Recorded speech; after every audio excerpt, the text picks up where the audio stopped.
Hi, everyone, and welcome to a special edition of TERF Talk Down Under. With me today is Sall Grover, and you know me, I'm Angie. And here's Sall. Hi, Sall. Hello. How are you? We are here today because there has been a big scandal over on Twitter where a man's reputation has been dragged through the mud on the basis of the tweets of a militant trans activist who has a history of cancellation. And we are here today because we want to talk about it from our side of things, because the mainstream media has blocked all of us. And yeah, we want to talk about it with you, so you know both sides of this breaking story. Okay, Sall, tell us what happened. Okay, so it's one of these stories that just keeps getting crazier by the day, and so who knows what's going to happen by the end of today. But basically, this week, Shannon Fentiman, the Attorney General of Queensland, was introducing the bill under the guise of birth, deaths, and marriages, changing birth certificate. Basically, it's self-ID, and obviously, self-ID has huge implications for women. So I've been trying to get a meeting with Miss Fentiman all year, and she's refused to meet with me. I thought that I'd had 3 email interactions with her, but I've actually only had 2. So I haven't inundated her or anything. I've just sort of tried. She said no. And then a few months later, I did a open letter speech to her. And so I sent that to her. And then she's just, everything she's like, the time she has responded to me, it's just been like, just gaslighting. Like, there's nothing to worry about. Acknowledging that males are violent, but in this context, there's nothing to worry about. I think there might be more to that. What's the minister for?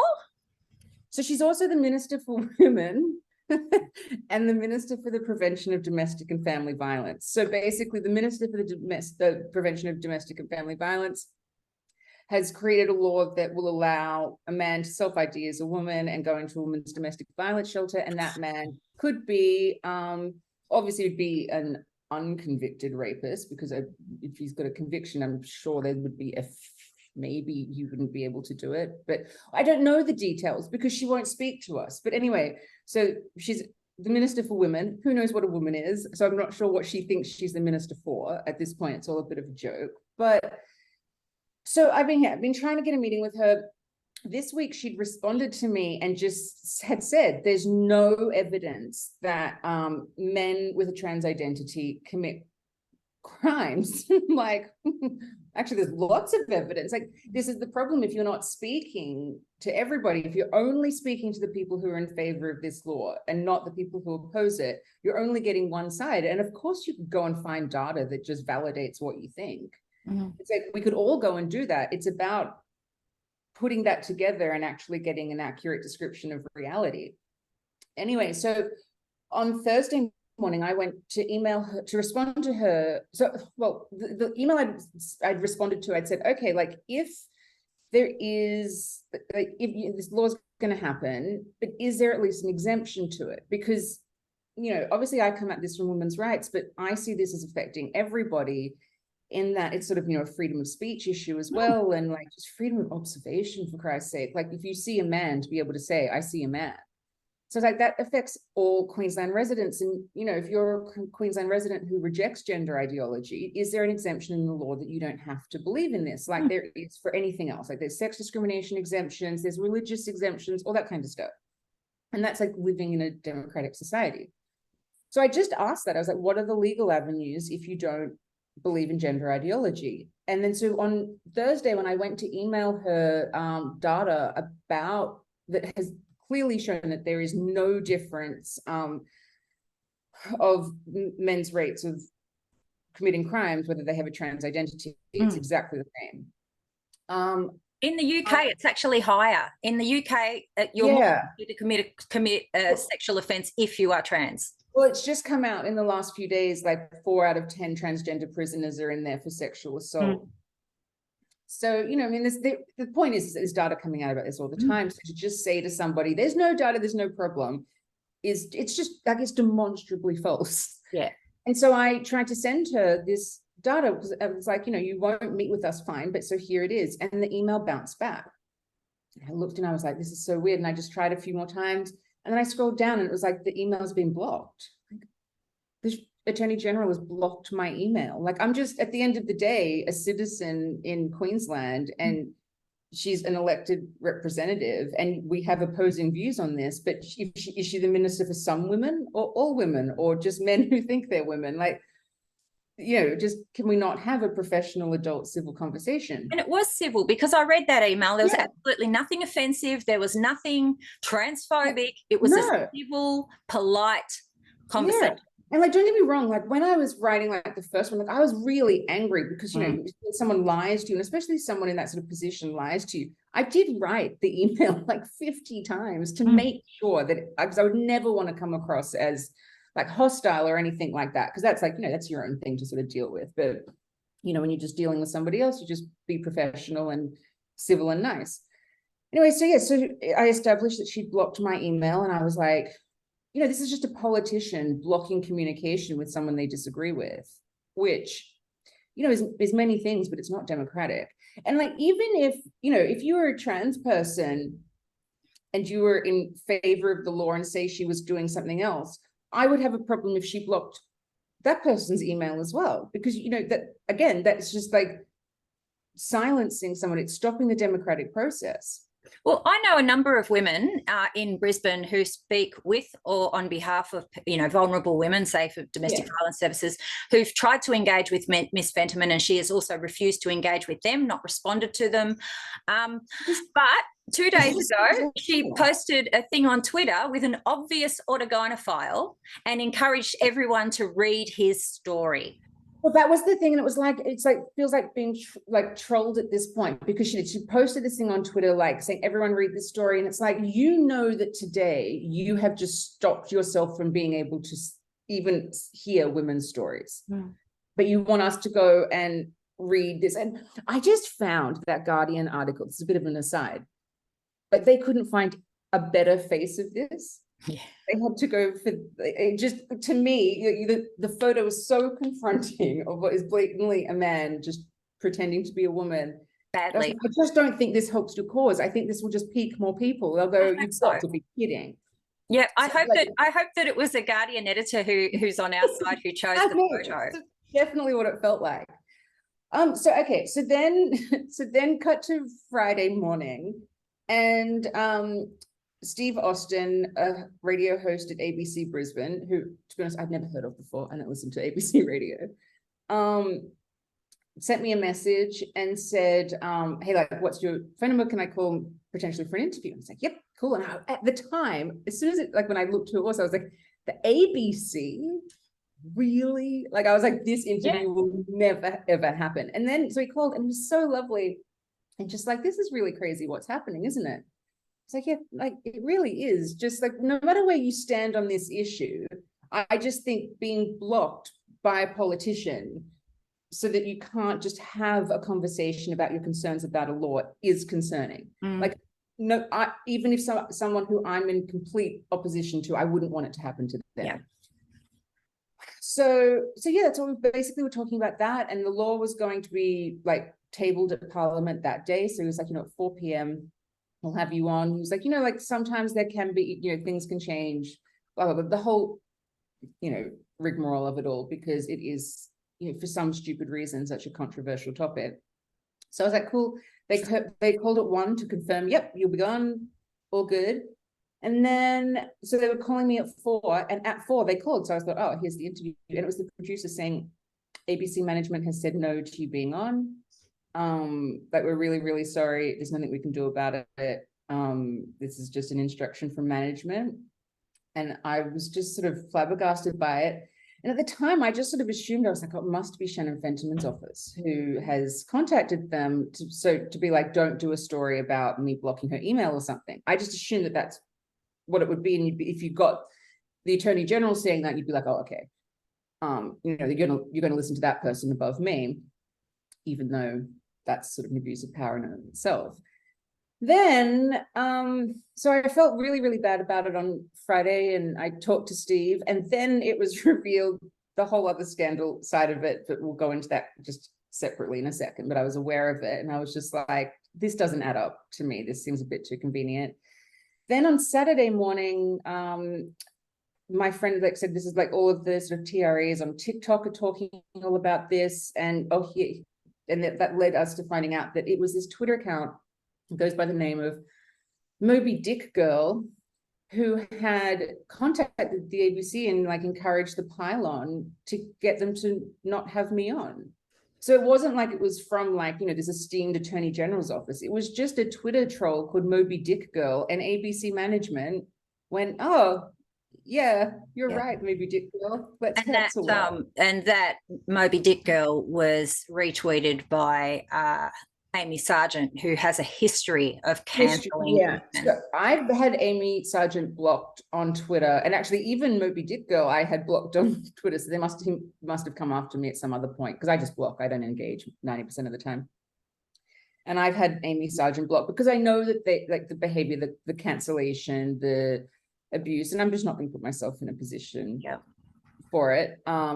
Evidently you can't not, because it's the thing, if this was just like all about like just all on Twitter, it was just a Twitter spat, blah blah blah, you'd go like it's just like kind of immature people being immature. But this is like real world stuff. This is government, this is like government institutions, like media, just doing what Moby Dick Girl tells them to. And instead of women in rape crisis centres who say we don't want men in here because we're traumatised, they have no voice. And Moby Dick Girl, who is a man who wears an adult nappy, has a voice. Exactly. And the other part of it as well, just that I was reeling from on Friday, is that when Shannon Fentiman was on the floor of Parliament talking through the bill, she said on the floor, if anyone who opposes this bill is supporting transphobia. That is such a dangerous thing to say, because first of all, it's wrong. Second of all, that empowers all of these men who constantly send us violent threats, because now they've got this validation from the fucking Minister for Women and the Minister for the Prevention of Domestic and Family Violence. And we're saying we're getting violent threats from them, and she's empowering them. Like, it just absolutely floored me. And it scares me, because I'm just like, who is going to help us? Because it's not the one person in this government who should. So what do we do? And you're just, you know, validating their delusions in every which way. So yeah, I mean, that's basically where we're at. So then, then the Courier Mail called yesterday. I thought was mature sounded. She was lovely on the phone, and I thought she was kind of on our side, and I thought she was going to write a nice, like, balanced, fair, accurate article about what had happened. And no, it was just a clickbait article designed to destroy Steve Austin's reputation in Korea. Yeah, based on a bunch of tweets by a militant trans rights activist. Yeah, it's just, you know, you just see how much power these men have. It's like, oh, absolutely nothing has changed. In fact, it's regressed. It's really misogynistic men have lots of power. You know, breaking news. And it just, I'm just sort of at a little bit of a loss. They're incels who wear makeup. They are exactly the same as the right-wing incels, except they wear makeup and call themselves leftists. There's no difference at all. And 100%. They've been emboldened by left-leaning media. Yeah, it's same circus, different clowns. I just actually read a really big article about incels, and I was reading it going, oh, it's like literally that you're just detailing exactly what's happening over here, but they just have a slightly different name and they use the word woman. There was a wonderful speech at the LGB Alliance conference in Britain recently, and they had some women talking about the pipeline between the right-wing incel and the left-wing trans activist. And it was like, yep, they captured it.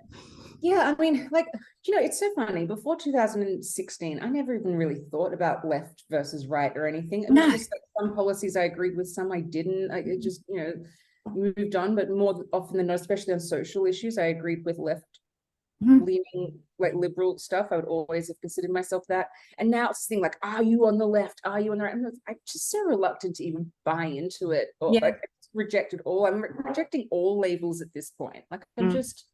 It's what got us into this. Like, you know, man and woman isn't a label. It's just an accurate description and use of language. It's flipped around, that the left was seen as the tolerant ones, and now they're the fascists who say if you don't agree with me, you deserve to be cancelled. Whereas when the right, you know, were accused of that, my goodness, but the left have done it, and they've done it twice as much, because they've got media and politicians and people like that protecting them. 100%. Like, so I called ABC yesterday because Moby Dick girl basically got the interview cancelled. Two things. One, saying I was an anti-trans pundit, which no, I'm not. And two, that they weren't having someone else on there to say counter my views. So it was too one-sided because, you know, the ABC is worried about that. When have they ever had a balanced perspective on gender? It's 100% pro-trans. Exactly. And if there is a little bit of kickback like there was on Media Watch, God help anyone who says, hey, there's not enough debate, because they will be targeted. Yeah. And it's like, if you guys have not platformed me because you're believing that Moby Dick girl, that I am an anti-trans pundit, and like that anti-trans thing, I mean, that's defamation. Because I'm not anti-trans. I'm anti-gender ideology. I'm pro-reality at the end of the day. That's it. I mean, just saying things that 5 years ago were completely normal. And then, but I was like, okay, so, you know, somewhat fair criticism. It's not, but, you know, like I'll take it on board. You want there to be someone who opposes my views. And so I said to Moby Dick, well, come on, let's go on ABC together and you can tell me why I'm wrong. And he said no, he wouldn't ever debate me, especially if he's not being paid to. The old Fines excuse. Yeah. And so I called the ABC and I said, look, so I've said to Moby Dick girl that I would happily come on the show with them, considering they're the ones who got the interview cancelled. They've refused. But I said, if you find any trans person who opposes my views on self-ID, like specifically on this law specifically, let's keep it to what it's about, and supports me being blocked by the Attorney General, like, bring them on. I'll happily talk to them. Like, I'm not afraid to. And so Brisbane did say, like, that's a cool idea. Like, we'll talk about it here on our end and we'll try and find somebody.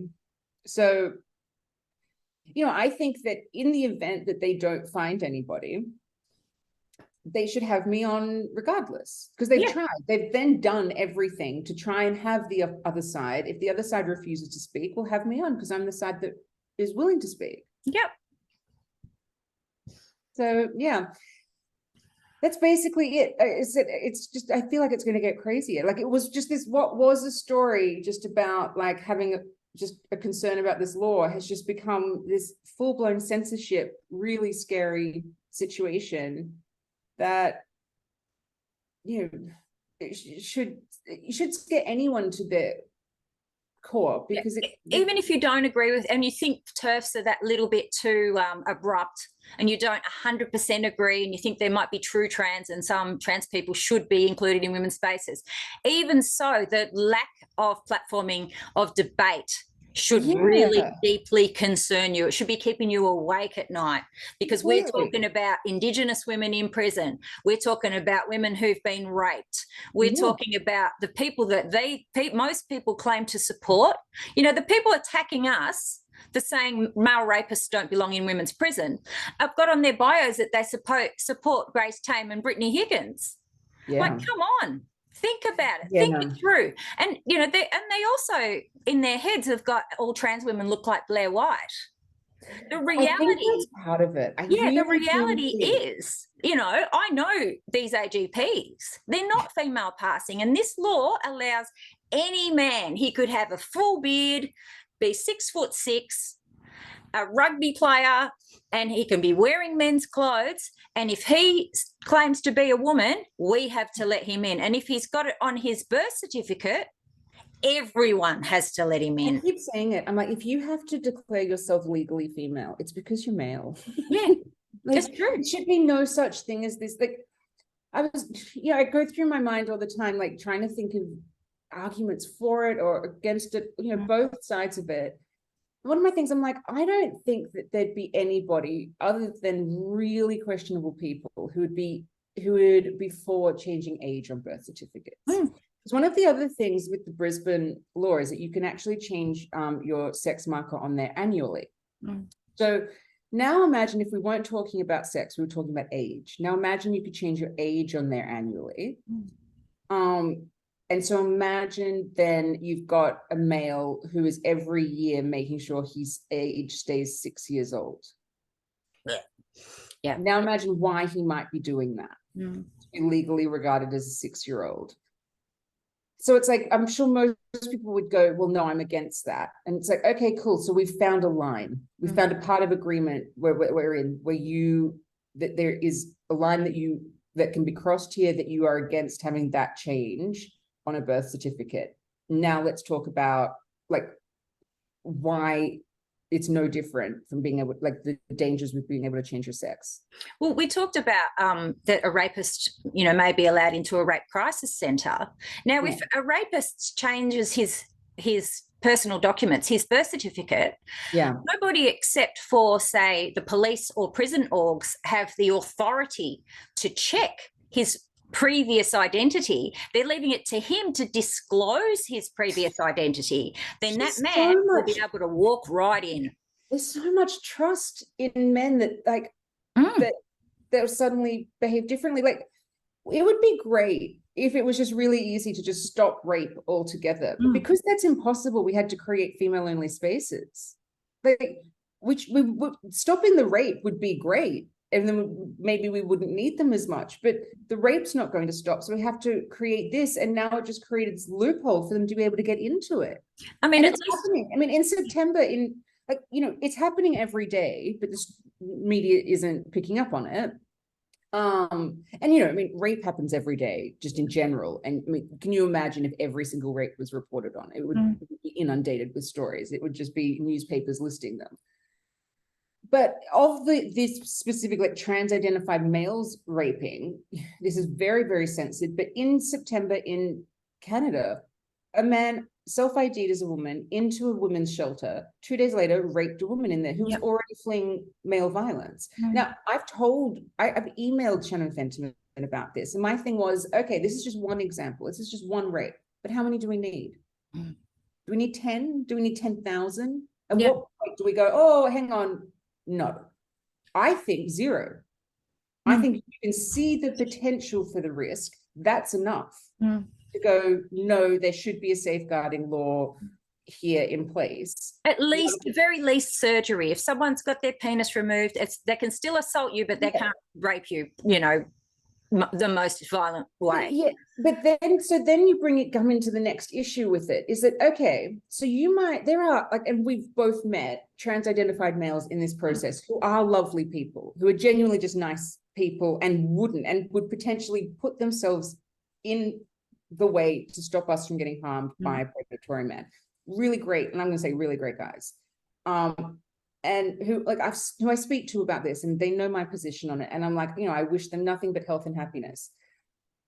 But their male presence can still be incredibly uncomfortable for a woman who is overcoming trauma brought on by a male. So while they may be of no danger to her, and I liken it to when I came back from Hollywood, I came back to Australia, and I was just the shell of a person, absolutely destroyed from male sexual assaults.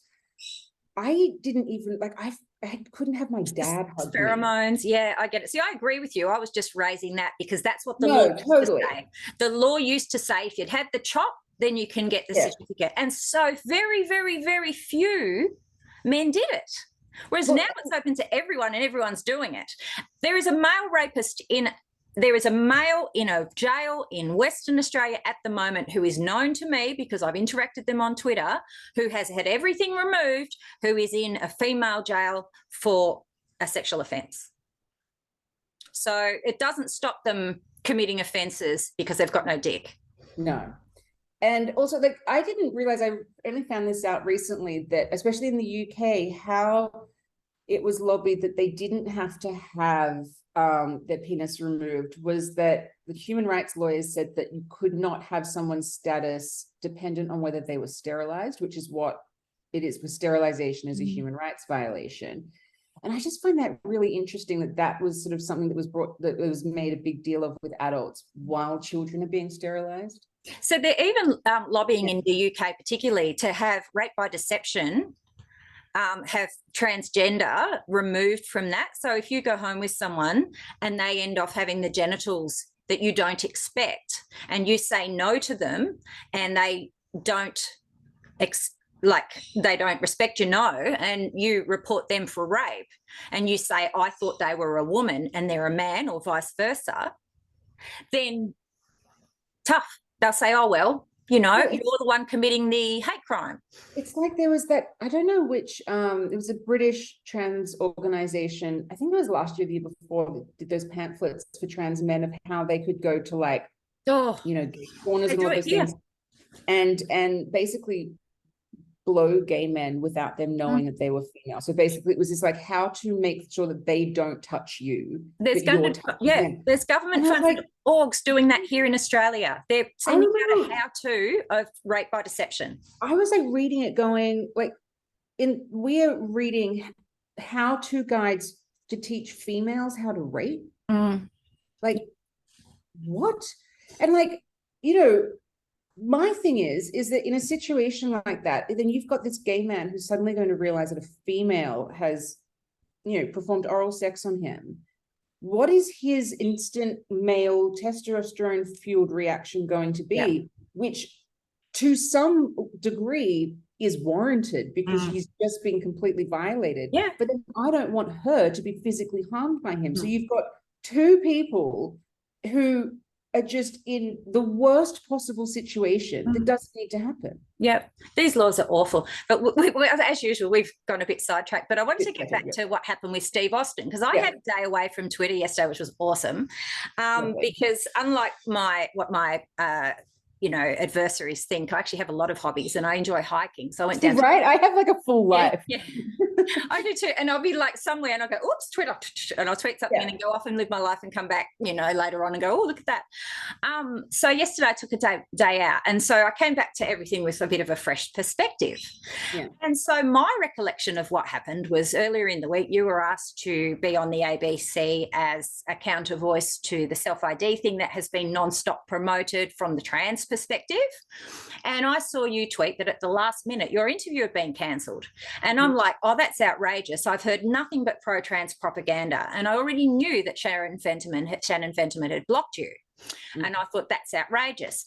5 seconds later, I see Amy Sargent post something saying that the man who had invited you on the show had been liking trans pornography on Twitter for 3 years, and that he is a TERF, and that he's been following TERFs, and your tweets and my tweets where he's liked them were included in the screenshot, so that he is a gender critical who has a fetish for trans porn. Now, Amy Sargent tweeted this, and I didn't follow it back to Moby Dick Girl or whoever it was at the time because I'd been out. I don't know if Moby Dick Girl has any connection to that. I don't think so. I think that is Amy Sargent on his own. Yeah, well, Amy Sargent claims that they were having a nap when the story broke, but so I'm told. And just really quickly on that, actually, because Amy Sargent went on almost use her own name on Katie Montgomery's podcast to talk about it. I heard that I've been on. So I only watched, like, I fast forwarded because I could see when they were talking about me, and I was just curious. And honestly, I watched, I think, about 8 minutes. I turned off which they'll probably do the same with this, whatever. But oh no, Amy watches all the TERF talks because he said that he's been talked about in every one of them. So this is the second one. Which, by the way, Amy, you're welcome to come on ABC and debate me. Yeah, and me. Like, take your pick. Come on, let's do it. Both sides of this shit. But anyway, so but they was just quickly. This, when somebody is saying, like, this is the truth, this is what happened, and then they're telling you the story of what happened, and you're like, but you're telling lies within that. So Amy was telling the story of what happened, and two of the things that he said was, one, I had announced the interview, and I actually hadn't. I just responded on Twitter to 2 people saying I was going to be on there, like a tune in sort of thing. I hadn't done a tweet specifically like about it or anything. It was just a reply, like just 2 replies. And then, so there was no announcement made. And then he also said that I was in the waiting room at ABC. I wasn't. I was at my mum's house. He lies all the time. Yeah. So it's just when you've got somebody, putting something out there as fact and you can see the lies, because they're lies about me and where I was, I'm like, well, what else is being lied about here? Yeah. Like, so is there the potential that a man has been liking trans porn on Twitter? Only trans porn. Only trans porn. If it was all sorts of porn and he was stupid enough to click like on that, well, you know, but he specifically trans porn. My thing, okay, like, I want to make it really clear, because the thing they're going to try and come after us with is, oh, you TERFs are so disgusting, you'll defend this guy watching porn. I'm gonna say no. Anybody who's watching, any man who's watching porn on their person, like, just look, any man who's watching porn in general, I'm like, oh, for fuck's sake, come on. Like, at this point in time, there's just enough problems with it. But that's a totally different discussion. But okay, just take it as it is. If it came out that this man had been watching young girl porn, teen girl porn, all that sort of stuff, like any kind of porn, I'd be like, you would all be like, degenerate, gross. If it was teen porn, he would deserve cancellation. Yes, this is the thing. My thing is on this, so it's like, I'm not condoning anyone watching porn on Twitter or anything like that. I'm a bit anti-porn, not as strongly as some other women are, because it's sort of just not my realm. You know what I mean? Like, that some of the campaigners like, but I totally support them. But I just think this is a bit too convenient. Exactly. And also that their argument is that he's been liking this porn for years, but they haven't had a problem with that. The problem is that he was willing to speak to me. So that's the controversy. So it's like, I just think that it just seems too convenient to me. I just don't believe it. Yeah, 5 minutes after your talk is cancelled, they release this information. Yeah. That Steve Austin, the host of the show that you've been booted from, has a porn history of likes, and links us to it by saying also that he is a transphobe by putting our tweets up there. Yeah. And so they've had 3 years worth. If he's been liking it for 3 years, why wait for that exact moment to reveal it? They're revealing it as a punishment. I've had trans activists like that I've blocked, and then they've come after me from their Twitter porn account. And I've been like, you know, I've just blocked you. And then if you come at me at that with that account, you are forcing me to see your dick. And I don't want, like, just no, like, so I've had the porn accounts come after me, and there's no outrage about that. No. You know, and or even from the ABC, when other ABC journalists have come after me, and they've had no problem with these journalists calling me a TERF or anything like that, or the fact that, just say this man has been liking trans porn for 3 years. Well, the ABC obviously hasn't had a problem with it until now. Yeah. And so I think they have to be held like asked questions of what is the issue that he liked trans porn, if he did. Or is the issue that he liked trans porn and was willing to speak to a woman who doesn't think men are women? Exactly. And that's it. It's 100% that it was a punishment for him daring to have a gender critical voice on his show, because every single time anyone tries to platform us, particularly anyone that Amy Sargent hears about, his first instinct is to contact whoever's platformed that TERFs and have them kicked out and cancelled. He's done it repeatedly. Exactly. And I just think that it's just these constant like warning shots of like, you know, if it's a warning shot to journalists, if you platform this person, we will come after you. We will destroy your reputation. And the thing is that I've been involved in a court case for 5 years where I was horrifically defamed, worse than anything of the rape threats and things thrown at me by trans activists, like horrifically defamed. And as part of their evidence, the other side produced fake screenshots. They are really easy to fake. They are really, really easy to fake, particularly by someone who's tech savvy. So I don't doubt. And these trans activists claim there's an archive history of Steve Austin's account, where his history of liking trans porn, but nobody's produced it. They've only produced a couple of screenshots that would have taken them 5 minutes to fake up. Well, so Steve, because Steve called me and like he was unliking things really quickly in real time, and then they were mocking him for doing that. But he said to me, he was like, because he knows that it's fake, he was just unliking things in the event that he had accidentally liked stuff. That's, which is a completely rational reaction. When Like I if was, you haven't had these activists come after you before, this is the first ever time. I remember the first time they came after me, it's terrifying. Yeah. And you don't know, and you feel so disorientated because you're like, something I know isn't true has just happened, but it's being presented to me as fact, and you don't know what to do. And so you have a rational reaction that's quite irrational. Yeah. Yeah. So that's kind of what he was going through. And not to defend someone who was watching porn for the heart of thinking out there. You can't deny it's too convenient, and that the actual controversy is that he was going to speak to me. It's not the point. They could have then at any point in the last 3 years tried to destroy him over it, but they didn't. And the next part of the scandal is that the Courier Mail has reported, with clickbait headline, ABC radio host being investigated for looking at trans porn.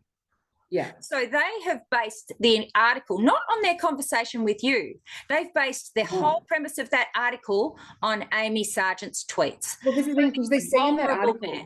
Yeah, they say in the article they couldn't get hold of Steve. Like he's turned his phone off for the weekend. Like as you would, to sit there and try and just like make sense of what's happened. He's been instructed. He would have been instructed by his employer to not talk to anybody. Of course, which is totally fine. Like this poor guy, but they did, when I spoke to Majura, the journalist of the article, I thought that this was someone who's going to just write like an accurate thing of what had happened, including like the Shannon Fentiman blocking. That's why I was going on. Like there's really real issues here. I didn't realize it was just a hit piece. It's a hit piece to destroy, and they've destroyed his reputation based on tweets that could have been faked, even if they're not. But, for them to so quickly put that into a major newspaper, and they won't platform the victims of domestic violence, the women in prison, and the people impacted by self-ID. But they'll platform the troll that has to try and silence them, the disgusting troll who lies about who he is, who lies about everything. They'll platform him instead of us. On Thursday, it would have been, on Thursday, I talked to a journalist who was going to who interviewed me. I contacted them, so this is not someone who'd reached out to me. I contacted this journalist, Courier Mail affiliated journalist, about being blocked by Shannon Fentiman, and was like, I think that this is something the public needs to know about. I don't know if you've noticed that story didn't make it, but I did the interview, but this one made it. So it's just like people are like really, people being lied to. This narrative is being obscured. And I know like the likes of Amy Sargent is sitting there going like, well, our work here is done. They got everything they wanted. But my thing is, if your position is you cannot platform me without someone who disagrees with me, that seems to be a rule that isn't put on them. The TRAs will be platformed without one of us all the time. But it's like I'm very much of the mind that let them speak. Yeah. They prove my point better than I ever could. Yeah, true. I'm quite happy for them to be platformed. I would never, but this is the thing about free speech. It's why I would never silence somebody. Yeah. Even if I don't agree with them. I don't agree with them kids sitting in the middle of the freeway to block the traffic for their climate protest, but I agree with their right to protest. Exactly. Yeah. It's just like, my thing is I think why they don't want me to be platformed is they know I'm right. Exactly. Yeah. And the funny thing is that journalists contact me all the time, both through TERF Talk and through my Twitter. And I tell them what they want to know. And they occasionally publish that information as if they got it out of the clouds or something like that, because I am like, you cannot be associated with me at all because I'm the devil. And yet they will platform. Crazy. Yeah, and they will platform people who are genuinely dangerous and make them sound like they're stunning and brave. It's just like, it just seems to be this particular, as I said, it's just getting crazier and crazier. And Look, I hope that there is like a journalist in Australia who is willing to pick up on this story and talk and actually put it in, and then also an editor and a chief of staff who is willing to publish it, because, you know, because I will say a lot of the time, you know, we know that there are a lot of journalists working in these institutions who do agree with us. Yes. But it's just whether they can get the stories out, because they're blocked either by editors or chief of staff, some of whom are also on our sides, but then they've got like advertising pressure and all of this sort of stuff that or they just don't want the mob to come after them because they are scared of them. Yeah, do you know what I see? I see a generational divide. I see that when they, you know, that when ACON came knocking on the door with their AWEI and being inclusive, and these agencies, these older people who were then in charge, said, yes, that would be wonderful. We really want to make our younger staff feel welcome into our institution. They've implemented these policies, and then the young mutineers have come along and go, ha ha, old man, you're out. And that's what I see has happened. Yeah. And the old man's out because they can't turn around and say, no, you know, you silencing debate is against our constitution as an objective national broadcaster. They can't say that because now they've adopted ACON's policies, which insist that the trans person is above everyone else. So they've basically taken advantage of people being nice, which is mainly older people who don't understand the intricacies of this argument, because that's why there's a division between people like me, mostly I'm older than you, and people the age of my eldest child. That's why it's young men in dresses against mostly older women. It's because most people, unless they're women who have been directly impacted by this self-ID and these young men invading our services and our rules being changed in our services, so we can't access services we fucking built from the ground up. Yeah. So unless you're being directly impacted, which we are, and which people increasingly are, then you don't really understand what it's all about. And these young militant activists in their gender theory have taken advantage of the niceness, the kindness of older people who want them to feel like they're part of the you know, people in charge of institutions. And the young people have come in and walked all over them. I think a lot of it, because the T, you know, attached itself to the LGBT part of it, and no one wants to be accused of homophobia because we're so past that as a society. We really have evolved, and most people are for gay rights. Even people who I've spoken with, who I, you know, sometimes they'll say like we'll all agree on stuff, and then they'll say something about something. I'm like, well, I would almost class it as a little bit homophobic. You know what I mean? Like, or whatever. But you know, obviously, free to say whatever you want. But we have as a society gone like, oh, these are like, it's, you know, you're not, you know, why would you oppose anything like this? So these people are then, you know, terrified to then also be accused of transphobia. Yeah. That's the next thing. Not realizing that you would just be accused of transphobia if you just say men cannot be women. Or that you say people cannot change sex. You don't even have to go into the intricacies of things that we know more about, like the transing of children and like the autogynephile realm of all of this.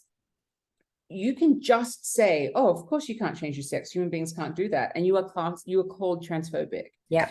The reality is that human beings cannot change their sex. It's never happened. And it probably will never happen, because it would actually require every cell of your body to change, and the likelihood of that being something that's possible is pretty slim. I don't know, maybe, but you know what, we will be long dead when it's potentially something that can happen. So I think people need to know that. Yeah, gay rights isn't beyond reproach. Like there's, you know, that if there was aspects of gay rights that you didn't agree with, you know, you're allowed to say so. There's, you know, if you want to criticize critical race theory, you're allowed to say so. If you want to criticize other things, but not trans. Women's rights aren't above debate either. Oh, that's how we got them. And so I'll debate women's rights with anybody, because it makes you clear of why it is you think why you think what you think, and that, you know, are these rights, are they the correct things? Like you have to always keep yourself in check. That's part of being in a democratic, civilized society. So I would never say about women's rights, no debate. I mean, there's nothing I would say no debate on, because like, honestly, it's the facts are the facts. But if you want to debate about the fact that if your stance is men can become women, let's have the debate. Yeah. I'm fascinated about what you're going to come up with. Yeah. Because my side's pretty boring because the facts don't change. Yeah, exactly. So, yeah, and that's why they know platform us. That's exactly why, because we're just on our side. Yeah. And it just seems to me that this week, like, you know, this was a story about the really controversial Queensland bill that's real people being really misled on, because just on that, you know, Shannon Fentiman posts these little tweets and these little like puff piece journalist things, like it's just like a journalist's fart onto paper that, you know, make it sound all lovey-dovey. But just a few weeks ago, like trans activists were storming through the streets of Brisbane. There's video of this, you can find it on Twitter.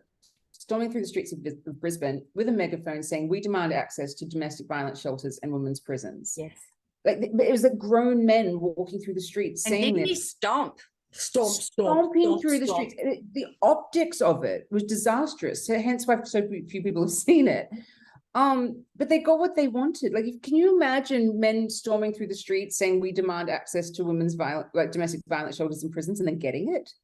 They have, under the guise of trans rights. And I just think that we should be at least able to ask some questions about that. Exactly. If most people saw that footage, they would freak out. Yeah. And I just like, so it's like, and I like, unless she lives in a bubble, like a really strong bubble, she's seen it.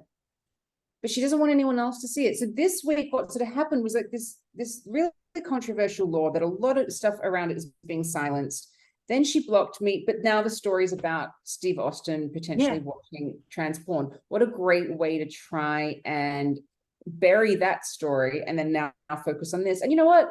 Like, even if he has liked it, I'm not going to let him be this person that gets used to bury that story. No.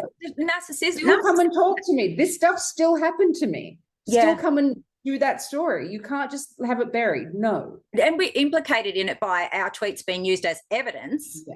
But it's the typical narcissistic behavior where they use a deflection to hide from what's actually going on. And Steve is the scapegoat and the deflection. And, you know, regardless of if he's into porn, like, you know, 80% of men, 95% of men, regardless of that, if he was stupid enough to click like on things that he was watching, he shouldn't have his reputation ruined on something that is, at this point, speculative and from an extremely unreliable source, which is a man who has a delusion that he's female and lies about absolutely everything. And so, yeah, he doesn't deserve to have his personal and public reputation ruined by that. Yeah. And like yesterday, I felt, by the end of yesterday, I felt so just... I felt deflated. I felt disorientated. I'll never feel deflated because I'm always like, okay, there's just, you know, there's just more evidence now. Because every time they provide us with more evidence, like I'm just like, okay, there's some little battles they may win, but the ultimate war, they're not going to. Because you just can't get 8 billion people to believe that men are women. It's just never going to happen. It's just more, once more people realize what's actually going on, they'll be on our side. Because it's such a white Western bubble though, isn't it? Really? Yeah, it is. And I'm just like, and because you can talk to even sort of, I have the most staunch like supporter of their bullshit, but you can find their line where they become a TERF. You can find it quite easily. Yep. Small children having surgery, for example. Or even just like, oh, what about a male rapist being in a woman's prison? Oh no, that's not cool. Oh, there we go. We found your line. Cool. That's all I'm saying as well. Just no. And so you can find it really quickly. It's just whether they would publicly say it is another thing. They don't want any, but they don't want to go and get abused because they've said male rapists shouldn't be in women's prisons. I mean, it's bizarre. So yeah, no, I think that, you know, with something like this, I feel like at the moment, even still, like kind of sick about how it all is. I just feel just terrible for Steve. It's such a big thing to have to process that this has happened to someone just because they wanted to speak to me.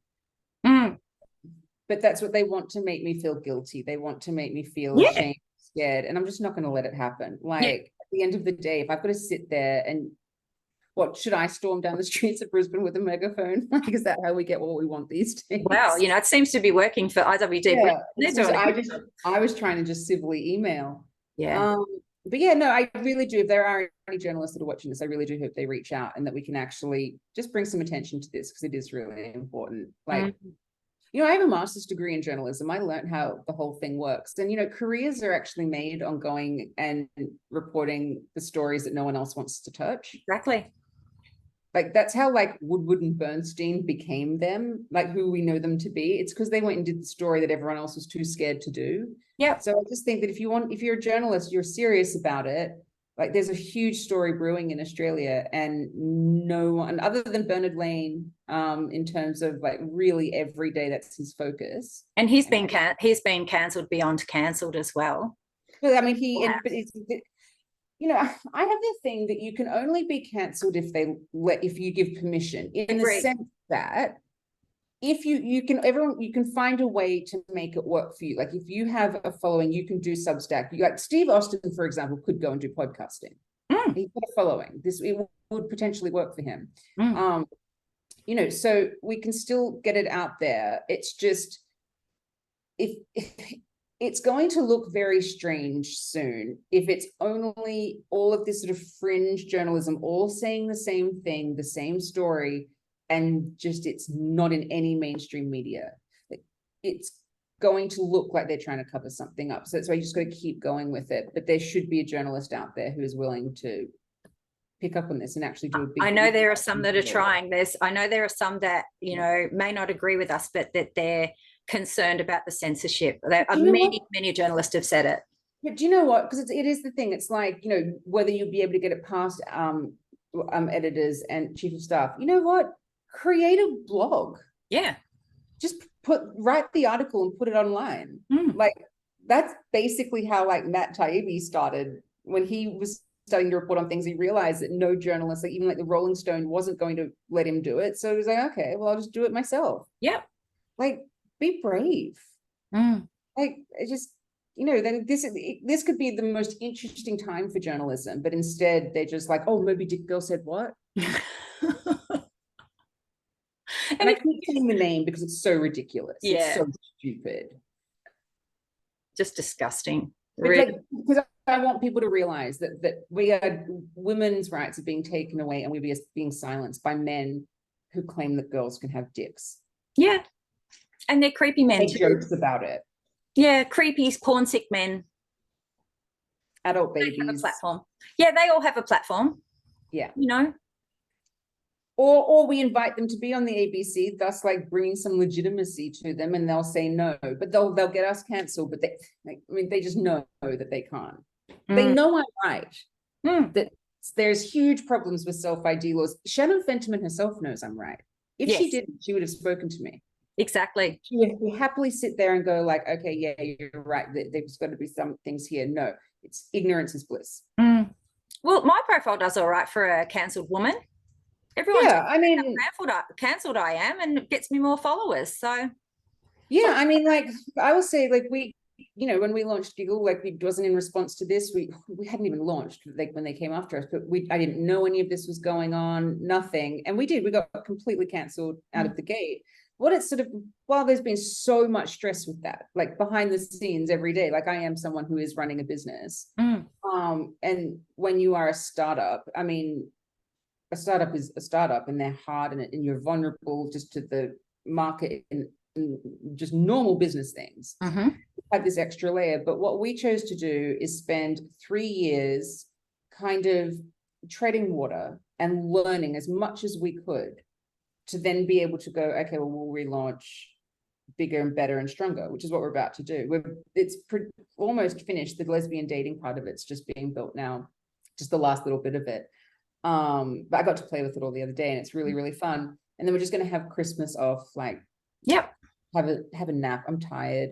And then start 2023 strong. And we've done lots of things with it where that we are stronger, in the sense that, last time we just had the App Store and Google Play, they were able to leave reviews. It left us completely vulnerable to the whims of men who just wanted to try and destroy a company. So we've taken that away. We've done all these different things. Where, we know all of those things. Will they come after us again? Of course. But it's different when you're in the position where you know what's going to happen. So their whole identity is built on their transness, and so they're uncancelable in that regard.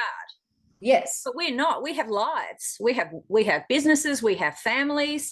Investors. Like I've got people that I have to, answer to, and it is very hard to try and explain to some of going, yeah, there's just men who think that they're women who really hate it. And they're like, well, so what? And it's like, yes, I agree with you, but the media is on their side. Yeah. And all the major corporations that platform. And institutions. And so, it makes it really, really difficult, but not impossible. Well, I've lost work because of it. I've lost opportunities and work, but, I feel so strongly about this, having experienced the self-ID impact myself, that, I've just had to take it on the chin and do something else. Tim, but I just know that it's like, all through history, people have had to weather storms. So, if trans activists just went, you know what, cool, have female only spaces, we'll create some women plus trans women only spaces over here, we'll do this, blah, blah, blah. I'd be like, cool, like that would be just coexisting in a society together. I'm not stopping them from doing that at all. I'm just saying female spaces have to also exist, and somehow I'm the radicalized one. Yeah. That's that whole question, like, well, trans rights, what rights do you want that you don't already have? And the only answer to that is women's sex-based rights. They want access to women-only spaces. That's why they never answer that question. No, totally. Like, I mean, and they want validation. Like, I understand to a point. I can rationalize, go through it in my mind that if I was somebody who was so utterly convinced that I was a woman, like a male person, I'm utterly convinced I was a woman. I've even, I've gone to Thailand, I've had the surgery, and then, some little woman with an app says, no, you're not a woman. Like, I imagine it makes you quite angry. Yeah. Not my problem. You're not a woman. No. You're just not. Like, go and live your life to its fullest. Have fun. It's funny. Just don't make me think you're a woman. Yeah, the people probably hate on us. We're critical of the former Prime Minister, who I can't stand, for his religious beliefs. And yet they're enforcing their religion on absolutely everybody. That is exactly what I was asking Shannon Fentiman. Is there an exemption? Because otherwise you are forcing an ideology on every Queensland resident, and constitutionally you don't have the right to do that. Yeah. And so what? So now the questions come out. Is a law being passed that's unconstitutional? Can we just have a conversation about it at least? Can we just ask some questions and get some answers without being cancelled and a whole career and reputation being destroyed? We should be able to, in a democratic society, in an open, free democratic society, both sides of the debate should be covered. We're not really, if you get down to the essence of what any of us are saying, it is not controversial. It is not, bigotry. It is not marginalization. And in fact, there's probably more empathy shown to transgender individuals than they would ever show to us. So why are we being silenced? Honestly, men aren't women is literally the most boring thing I've ever said. I've even said some stupid shit in my time. Like, this is the most boring thing. Yeah. And I wish they'll say to us about us all the time, like, why do you spend all your time, you're obsessed with this. One, no, I'm not obsessed with it. I am very determined to make sure women's rights are secure in Australia. And kids are protected. Kids are safeguarding, and women. Yeah, that's all I care about. Like, that's it. And I'm also very, very mindful of free speech, and just, if it is not in law, written down in law, that we have the right to acknowledge what we see with our own eyes, then it needs to be. Yeah. Yeah. And I'm willing to go to court. That is something that's missing in the law, that we need to be able to have a law that says, if you see a man, you are allowed to say that's a man. Yeah. And this goes that what men need to understand, that's them as well. And also trans people, they have the right to free speech. They have the right to acknowledge what they see with their own eyes. Everyone has these things. And if you want to acknowledge what you see a man, but you want to acknowledge that that's a woman, fine.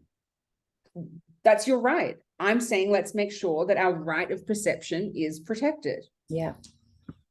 Our right of perceiving reality. It's not even a perception, it's an actual. No, exactly. I'm just saying reality. Yeah, like, I know. I mean, like, if you want to walk around and say men are women, okay, fine, cool. I'm not going to stop you doing it. I'm just going to say you cannot force me to believe that. True. Yeah. I don't know what else to, I just don't know what else to do. Like, so I just quickly, I have contacted the Queensland Shadow Minister for Women. Good. Yeah, so, and she, so, because I emailed her, one, because I wanted to see, maybe it was like, was it my email banned from all Queensland government? Or is it, no, it's just Shannon Fentiman's office, because I've also emailed Anastasia Palaszczuk's office about it. So I've emailed the Shadow Minister for Women, and basically I told her everything that happened, and I just said, I'm kind of just at a loss and I don't know what to do. So I am kind of asking for advice. And so she wrote back and said, if you're comfortable, can you share all the correspondence with me? So I have. Good. So I've sent her screenshots of all the emails I've ever written to Shannon Fentiman, all of Shannon Fentiman's responses, and then all of the blocked things. So it's like, I've been really clear and thorough about it. Yeah. And if a journo would like to have a look at that, get in touch with Sall. Yeah, I've got a folder. I can send it to you in 30 seconds. It's really, really easy. So yeah, I really do think that there is something really important here for not just Queensland residents, but, you know, like all Australians, because let's be honest, this is happening in other governments too. Well, in Victoria, it was before COVID, so we didn't see the impact of it, but self-ID was pushed through with only consultation with pro-trans organisations, and it was just put through without the wider community having any awareness of it, except for little bylines in some of the newspapers. Yeah. Oh, it was a celebration for transgender individuals, but it didn't actually go into detail of what that actually meant for women. So, you know, most people still don't know we have self-ID here in Victoria until there's a trans person in their room, and then they're contacting us going, my God, there was a man naked in our change room, and I went to the pool in Brunswick Pool and they told me to get out. You know? This is a thing that's just happening every day, and it's like, oh, we're not hearing about it in the media, and it's like, yeah, we know. But like, even, you know, just like the Tivoli, a really great music venue in Brisbane. It's sort of, I'd posted, someone had sent me a picture of theirs. They had the men's room and then everyone. And it very much made to look like women had been eliminated. And then so the next layer of that story was, oh no, there were female bathrooms there as well. And so you think, oh, okay, like I've made a mistake there. And so I did do a tweet about that. Like I was like, I don't want to spread misinformation because I don't think it doesn't help. I don't want to spread, just make chaos happen and think, oh, that's a slam dunk. But then it came out that actually, and someone sent me the screenshots that they'd spoken to the Tivoli and they say trans women are women. So it was actually men, and they specifically said, oh, men can use, there's the male only bathroom, the men's bathroom, which is male only because urinals, and then men could also use the everyone bathroom. And then they could also, if they say they're women, use the women's bathroom. So you're like, which 90% of them have their dicks, so they need urinals. And you're like, so just there was 3 bathrooms for men and 0 that were women only. And so you know, my initial point stood.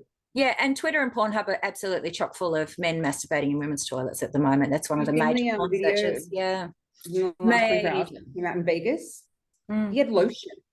He'd taken lotion in with him. That's everywhere, you know. He had his pants down and a thing of lotion. Yeah. And those women were amazing. Like they kicked his ass out of there. But if he had been wearing a dress, they would have been charged with a hate crime. 100%. But also, if you notice, it took 4 women to get one middle-aged, quite small guy out of there. So what happens if there's just one woman in there? And it's happening every day. Like we are crying, we are screaming fire in a crowded theater that is on fire. Yeah. My daughters tell me about the proliferation of porn amongst the young boys their age. You know, they're all like 14, 15 years old. You know, and kids are growing up thinking that jacking off in female toilets is normal. Well, this is the thing, especially on that side of it, none of those people have a problem with people watching porn. No. Celebrated all the time, and you're some disgusting prude if you do have a problem with porn, that's why. So it's why I'm wanting to make it clear that I'm not saying, oh, it's like great if Steve Austin watches porn, woohoo. I'm not saying that. I'm saying that this is all like that you can demonstrate the hypocrisy here on their side. In Steve's defense, 2 trannies going at it is probably one of the least degrading genres of porn, in the sense that there's no male-female imbalance. Actually, no women involved in it. Yeah. But I've never watched it, so I don't even know what I'm critiquing. I couldn't even. Yeah. But, you know, in his defense, like if he wants to watch tranny porn, good luck to him. I wish all porn was male on male porn, because then women wouldn't be being defiled. So totally. And yeah, just to reiterate, they don't have a problem with the fact that he's watched porn. No. Ugh. Well, anyway, yeah, that's our update of the latest news. But yeah, no, this is a big story. You know, this is a person in a major news agency who's having his career destroyed, and you and I have been implicated, mostly you, and we've both been demonized as, you know, a public enemy number one when there's monsters out there who are getting positive press. Yeah. And, you know, it's just crazy. Yeah. Crazy. And I also, just to anyone, I actually also have the email exchange of the Courier Mail article, of having an article about the Shannon Fentiman blocking in the Courier Mail, that obviously hasn't happened. No. The Steve Austin one did. So yeah, it is a really big story. Yeah. Yeah. And everyone, yeah, and thanks for talking to me about it too, Sal, because I think the public really need to know what's going on, and sometimes it's really hard to follow on Twitter. You know, things get lost. Because I hate Twitter threads, so I will do at most 2 tweets on something, maybe 3. But so you've got to try and find a way to like condense it all down into like 280 characters. It's hard. Like, this is something that it's like, it's got a big explanation and a lot of stuff behind it. Yeah. And so hopefully, someone will see this that can do something about it, or at least, you know, at the very least, we're on the record, as long as we're still on YouTube, for saying no to this ideology. Exactly. Yeah, my DM's open. Yeah, cool. All right. Well, thank you so much, Sal. And thanks everyone for watching. I might upload this on Sunday afternoon, so you've got an extra treat this week. So thanks everybody. Whoops. Oh.